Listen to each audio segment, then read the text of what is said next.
তো বন্ধুরা, আজকে আমি বানিয়েছি একটা টুটি ফুটি কেক। এটা পাকা আমের কেক। আর এই কেকটা কিন্তু দেখতে যতটা সুন্দর, খেতে আরও বেশি দারুণ টেস্টি। আর এটা বাচ্চারা তো খুবই পছন্দ করবে। তো এটা আমি খুব কম সময়ে আর অনেক সহজে বানানো যায়। তো চলুন দেখে নিয়ে যাক আমি এটা কীভাবে বানিয়েছি। তো এখানে আমি নিয়ে নিয়েছি 1 কাপ মতো সুজি।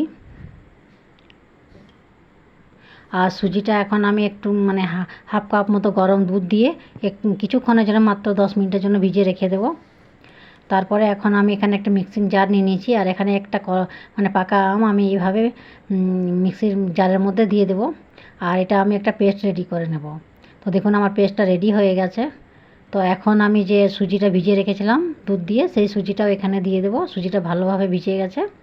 তো সুজিটাও এখানে দিয়ে দেবো, জল কিন্তু এখানে দেবো না, পুরো সুজিটাই দিয়ে দেবো। তো সুজিটা আমার দেওয়া হয়ে গেল। তো এখন এর মধ্যে আমি দিয়ে দেবো ওই কাপের হাফ কাপ চিনি আর হাফ কাপের থেকেও একটু কম সাদা তেল। তো এখন সব কিছু ভালোভাবে মিক্স করে গ্রাইন্ড জারের মধ্যে পিষে নেব। আর দেখুন আমার পেস্টটা রেডি হয়ে গেল। কত সুন্দর একটা ব্যাটার রেডি হয়ে গেছে। দেখতেই পাচ্ছেন ব্যাটারটা কি সুন্দর হয়েছে। তো এখন এর মধ্যে কিছু জিনিস মেশাবো। যেমন আমি এখানে নিয়ে নেব 2 চামচের মতো ময়দা আর 2 চামচের মতো কাস্টার্ড পাউডার। এটা আমি চেলে নেব। তো এখানে আমি চেলে নিয়েছি। এখন আমি এর মধ্যে দিয়ে দেবো 1 চামচ বেকিং পাউডার আর হাফ চামচের থেকেও কম, অনেক কম বেকিং সোডা। এখন সব কিছু ভালোভাবে মিশিয়ে দেব। তো আর একটু আমার এখানে দুধ লাগবে।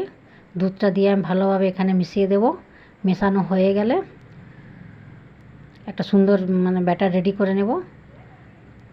দেখতেই পাচ্ছ কত সুন্দর ব্যাটার আমার রেডি হয়ে আসলো। তো এখন এর মধ্যে আমি দিয়ে দেবো কিছু টুটি ফুটি। এটাও আমি মিশিয়ে দেবো। আর এখানে দিয়ে দেবো আমি ভ্যানিলা এসেন্স। তো সব কিছু দিয়ে ভালোভাবে আমি ব্যাটারটা রেডি করে নেব। তো বন্ধুরা, এরকম ভিডিও যদি আপনাদের একটুও ভালো লেগে থাকে তো প্লিজ লাইক করবেন, কমেন্ট করবেন আর আমার পাশে থাকবেন। তো দেখুন আমার ব্যাটারটা রেডি হয়ে গেছে। এখন আমি এটা কেক টিনের মধ্যে ঢেলে নেব। কেক টিনটা আমি আগে থেকে রেডি করে রেখেছি।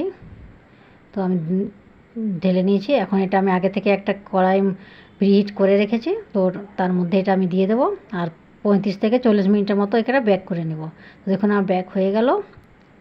সুন্দর কেকটা রেডি হয়ে গেছে, নরম তুলতুলে। তো এখন এটা আমি কেটে দেখাচ্ছি। তো এইভাবে একবার আপনারাও বানাবেন আর ট্রাই করে দেখবেন। তো যদি এটা বানিয়ে খান আর ভালো লাগে তো প্লিজ আমাকে অবশ্যই কমেন্ট করে জানাবেন। তো আজকের ভিডিও আমার এই পর্যন্ত ছিল। আবার দেখা হবে নেক্সট ভিডিওতে। বাই।